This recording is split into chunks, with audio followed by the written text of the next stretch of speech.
Welcome back, true believers. When we last saw Seafarer, the mysterious Watcher left him the daunting and perilous task of chronicling the history of the Marvel Universe. He started with Marvel Comics #1 and revealed the origin of the hothead Human Torch and aquatic Namor the Submariner. Elsewhere, Captain America, the Sentinel of Liberty, was punching Adolf Hitler in the jaw many times. As a reviewer, he found the two heroes he covered to be the perfect archetypes for the future Marvels yet to be born. And now he hurtles forward to the next chapter of the story of the Marvel Universe. What wonders await him in this brave new world? Face front, friends. We're about to find out. Excelsior! I wonder if that was a bit much. Nah.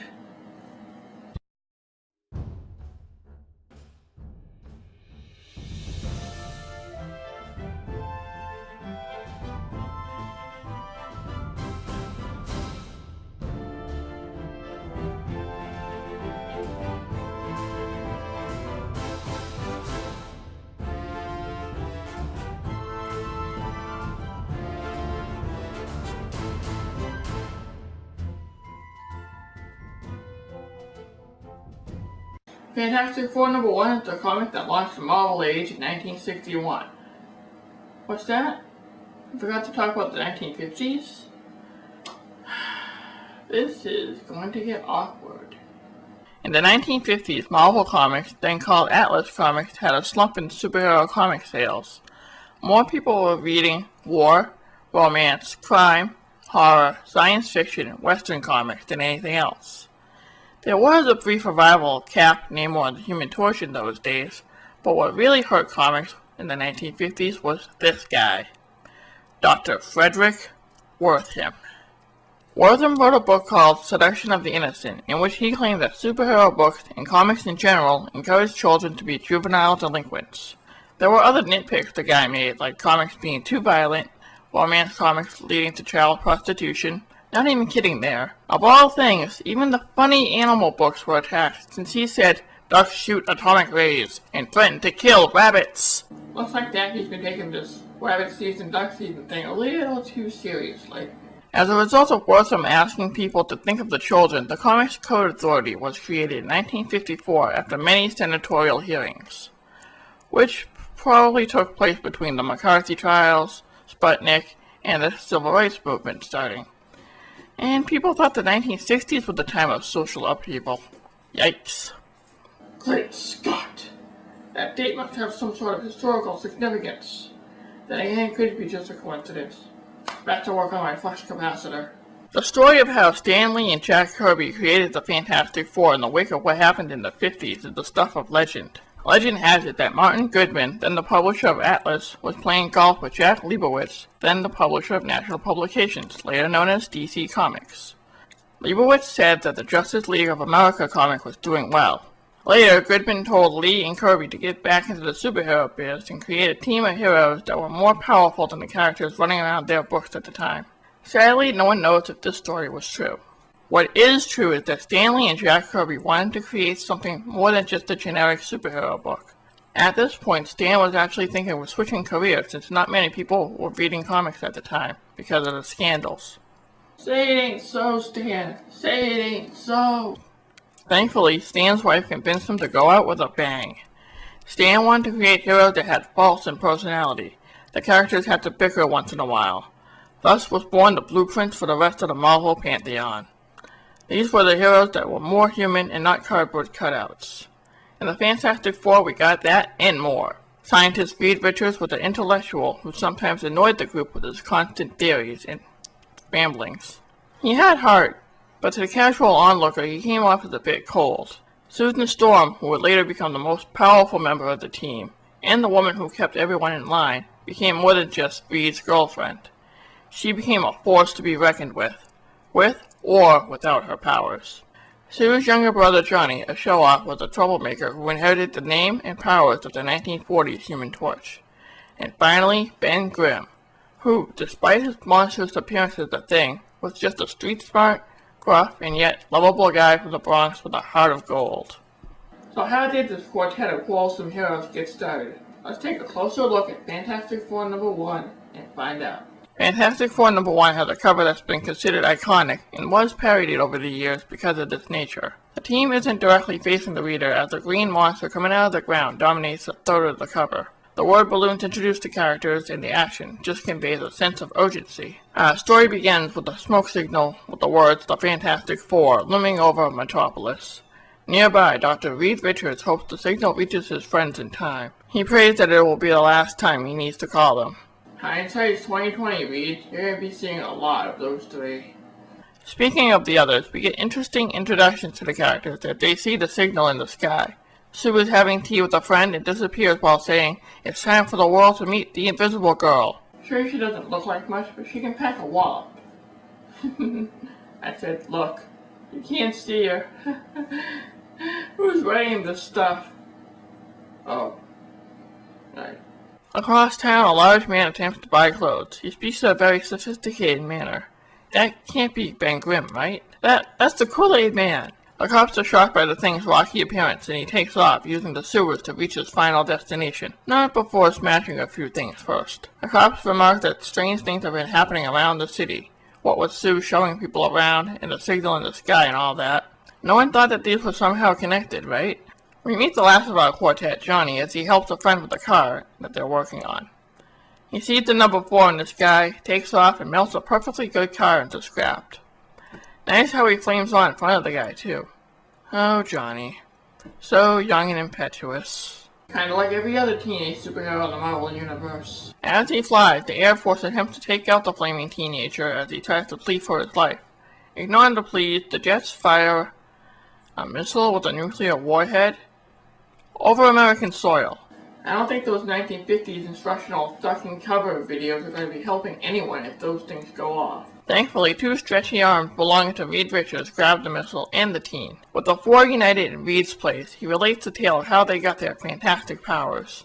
In a rush to beat the Russians in space... That statement makes this comic a little bit dated. Thankfully, modern retelling of the origin tweaks things up a bit. Like I was saying, in a rush to beat the Russians in space, Reed takes his best friend and college roommate Ben, his fiancée Susan, and her kid brother Johnny onto a very insecure base. There, they take a rocket, which later stories reveal Reed made, and launch into space to show those commies. If you look to your left as we enter Earth's orbit, you will see a satellite called Sputnik. Wait, what does that say on the hull? The four end up getting bombarded by the very cosmic rays Grimm warned everyone about. Johnny starts to feel warm. Ben feels heavier and heavier. The ship crashes and Sue suddenly disappears. Dreading the worst, the group remains shocked as Sue reappears. Ben argues with Reed that tells him that this was all his fault, when he was the one flying the crate.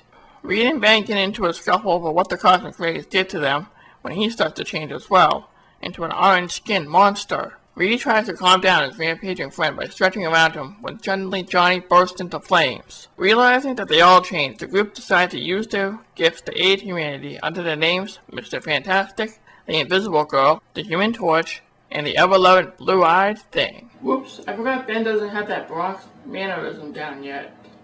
What a revolting development. Reed gathered everyone together to help him investigate nuclear power plants collapsing all over the planet. Strange seismic activity has been detected, and even the stereotypes are at risk. Sacre bleu indeed. It turns out that the rumbling was caused by the monster on the cover of the book.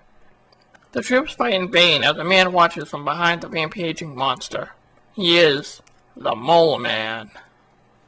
More seismic activity has been detected, and the Fantastic Four spring into action and arrive at Monster Island? Places around Marvel's Earth have weird names. Weird names are to be expected when one reads the Fantastic Four.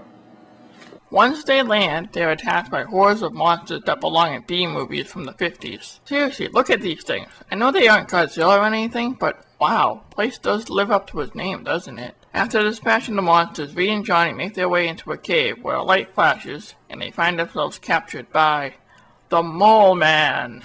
And insert Mole Man from the Simpsons clip here. There is no escape from the fortress of the mole. With Reed and Johnny captured, it's now up to Ben and Sue to save the others. A monster lurks behind Sue, and Ben immediately takes action. It's clobbering time! Right? Quick, Sue! Duck out of the way! Let me handle him!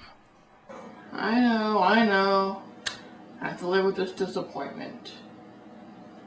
Ben and Sue make short work of Mole Man's beast while the ruler of the island discusses his past. He discussed how ugly he was and how the outside world shunned him. He talks about how he found the cave underneath Monster Island and decided to live there in seclusion because the pretty people were mean to him. He then decides to seek revenge on the surface world. Hey, you don't get any sympathy from me when you start leveling cities with those monsters of yours, Mole Man. While that villainous monologuing was taking place, Ben and Sue arrive to take care of the Mole Man. However, once the thing makes a grab for him, he summons the monster from the cover. Headstrong, the torch flames on and takes off after the creature while V grabs the beast's master. With a thundering herd of monsters behind them, the Human Torch causes the cave in to seal the monsters and the Mole Man in. Forever.